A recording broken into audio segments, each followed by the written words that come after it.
शिरसाट। स्त्री शिक्षणाचा पाया रचण्याच्या अनंत अडचणींवर मात करून मुलींसाठी पहिली शाळा सुरू करणाऱ्या पहिला महिला शिक्षिका क्रांतिज्योती सावित्रीबाई फुले यांना विनम्र अभिवादन।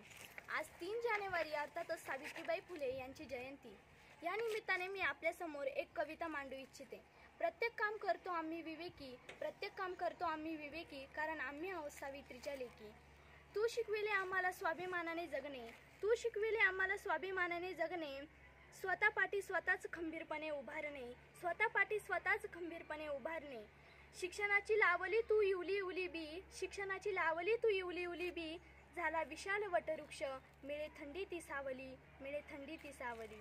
आकाशाला गवसणी मुलींनी आता घातली, आकाशाला गवसणी मुलींनी आता घातली, स्वतःला उभारून तिने पृथ्वी ही कवेत केली, स्वतःला उभारून तिने पृथ्वी ही कवेत केली। शिक्षणाच्या स्वर्गाचे जिने उघडले दार, शिक्षणाच्या स्वर्गाचे जिने उघडले दार, तीच सावित्री आज जगाची शिलेदार, तीच सावित्री आज जगाची शिलेदार। शिक्षणाची प्रणिती विद्येची जनती असलेली ही खरी सरस्वती आहे, शिक्षणाची प्रणिती विद्येची जनती असलेली ही खरी सरस्वती आहे। बघा ना, स्त्री म्हणजे या जगातील खरोखर अनोखी बात आहे, स्त्री म्हणजे जगातील खरोखर अनोखी बात आहे। खरंच आज या सावित्रीबाई फुले या महान स्त्रीमुळे आज आम्ही सर्व स्त्रिया आणि लेकी इथे आहोत। जर सावित्रीबाई फुले नसत्या तर कदाचित आम्हा सर्व सावित्रीच्या लेकींना शिक्षणाची पायरीही चढायला मिळाली नसती। म्हणून या महान स्त्रीला माझा कोटी कोटी प्रणाम। धन्यवाद।